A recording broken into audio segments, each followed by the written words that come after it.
दोस्तों, हुनर एक ऐसा बेशकीमती गहना जिसे पैसों से खरीद पाना तो मुमकिन नहीं है, लेकिन हाँ, अगर कठिन परिश्रम से इसे हासिल करने की कोशिश करें तो कामयाबी बेशक पाई जा सकती है। वैसे अगर बात की जाए बॉलीवुड की, तो इस चकाचौंध से भरी दुनिया में भी हुनर की ही हुकूमत देखने को मिलती है। क्योंकि दोस्तों, देखा गया है कि बहुत सारे स्टार्स ने अपने बच्चों को इस इंडस्ट्री में लॉन्च किया, लेकिन सभी का सिक्का यहाँ पर नहीं चल पाया और आखिरकार वह फ्लॉप साबित हुए। लेकिन इसके विपरीत कुछ ऐसे भी स्टार किड्स इंडस्ट्री में आए जिनके बेहतरीन अदाकारी को देखकर लोगों ने उन्हें सुपरस्टार का दर्जा दे दिया। और ऐसे ही सुपरहिट कलाकारों में से एक नाम सामने आता है ऋतिक रोशन का, जिनकी लोकप्रियता केवल भारत में ही नहीं बल्कि विश्व स्तर पर भी इनकी एक्टिंग और डांसिंग को पसंद किया जाता है। तो चलिए दोस्तों, आज के इस वीडियो में हम ऋतिक रोशन की पूरी लाइफ स्टोरी के बारे में जानते हैं कि किस तरह से अपनी लाइफ में कई सारे गंभीर परेशानियों का सामना करने के बाद भी वह एक सफल अभिनेता बनने में कामयाब रहे। तो दोस्तों, इस कहानी की शुरुआत होती है 10 जनवरी 1974 से, जब मुंबई के एक पंजाबी परिवार में ऋतिक राकेश नागरथ उर्फ गुड्डू का जन्म हुआ। उनके पिता का नाम राकेश रोशन है, जो कि एक जाने माने डायरेक्टर और प्रोड्यूसर है। साथ ही उनकी मां का नाम पिंकी रोशन है। इसके अलावा ऋतिक के फैमिली में उनके दादा और नाना भी फिल्म इंडस्ट्री से ही जुड़े हुए थे और इस इंडस्ट्री में उनके दादा रोशन लाल नागरथ एक महान संगीतकार, तो वहीं उनके नाना जय ओम प्रकाश एक डायरेक्टर थे। और दोस्तों, जय ओम प्रकाश यानी कि ऋतिक के नाना ऋतिक रोशन को बहुत ही भाग्यशाली मानते थे, जिसकी वजह से वह अपनी हर एक फिल्मों में ऋतिक रोशन का बहुत छोटा ही सही लेकिन एक सीन जरूर ही शूट करवा लिया करते थे। और इस तरह से ऋतिक रोशन पहली बार 6 साल की उम्र में अपने नाना की फिल्म आशा में बतौर एक बाल कलाकार सामने आए। हालांकि यहाँ पर सीन शूट करते समय ऋतिक रोशन को पता भी नहीं चला था, क्योंकि उनके नाना ने रैंडमली उनके डांस करते समय ही उनका वीडियो बनवा लिया था। और इस फिल्म के लिए ऋतिक को 100 रुपए मेहनताना भी दिया गया। और फिर आगे चलकर 12 साल की उम्र में ऋतिक को नाना की ही फिल्म भगवान दादा में डायलॉग बोलने का मौका मिला। हालांकि दोस्तों, ऋतिक के दाएं हाथ में 6 उंगलियां होने की वजह से उनके साथ के बच्चे उन्हें चिढ़ाते रहते थे। साथ ही छोटी उम्र में ही उनके सामने बोलते समय हकलाने की भी परेशानी आई और इन प्रॉब्लम्स की वजह से वह बच्चों के साथ अच्छे से घुल मिल नहीं पाया करते थे और इसीलिए ऋतिक रोशन स्कूल जाने में आनाकानी करते।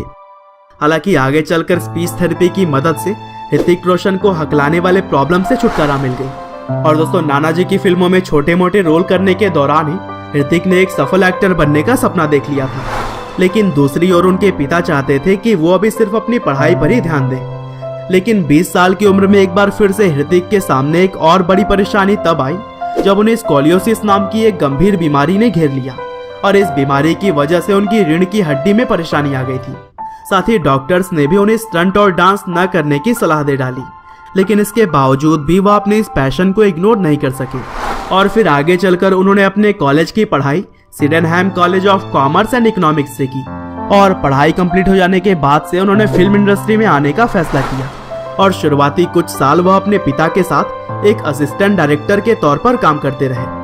उन्होंने 1987 की फिल्म खुदगर्ज, 1993 में अंकल, 1995 में करण अर्जुन और 1997 की कोयला जैसी फिल्मों में असिस्टेंट डायरेक्टर के तौर पर काम किया। और यहाँ पर काम करने के दौरान उन्होंने एक्टिंग को काफी नजदीक से जान लिया था। साथ ही इसी दौरान उन्होंने किशोर नमित कपूर से एक्टिंग की भी क्लास ली। और फिर आखिरकार साल 2000 में ऋतिक रोशन ने पहली बार अपने फिल्म करियर की शुरुआत कहो ना प्यार है मूवी से की। हालांकि भले ही इस फिल्म में ऋतिक के पिता ही डायरेक्टर थे, लेकिन ऋतिक रोशन को यह काम इतनी आसानी से नहीं मिली थी। दरअसल राकेश रोशन इस फिल्म में शाहरुख खान को एज अ लीड एक्टर रखना चाहते थे, लेकिन शाहरुख को इस फिल्म की स्टोरी कुछ खास पसंद नहीं आई और फिर आखिर में उन्होंने इस फिल्म में काम करने से इनकार कर दिया।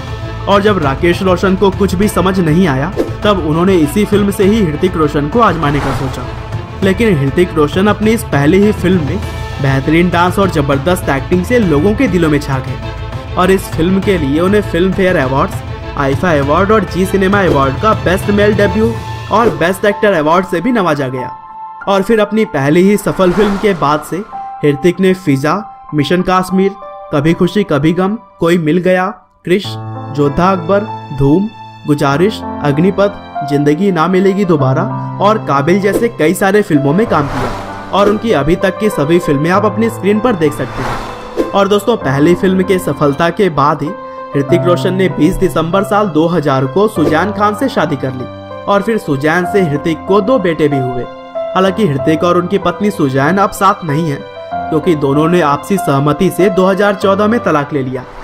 और दोस्तों, जैसा कि हम सभी को पता है कि ऋतिक रोशन अपने बेहतरीन डांस की वजह से पूरे बॉलीवुड में पहचाने जाते हैं, और इसी टैलेंट को देखते हुए उन्हें 2011 में जस्ट डांस नाम के रियलिटी शो में एज अ जज बुलाया गया, और इस तरह से उन्होंने अपना टेलीविजन डेब्यू किया।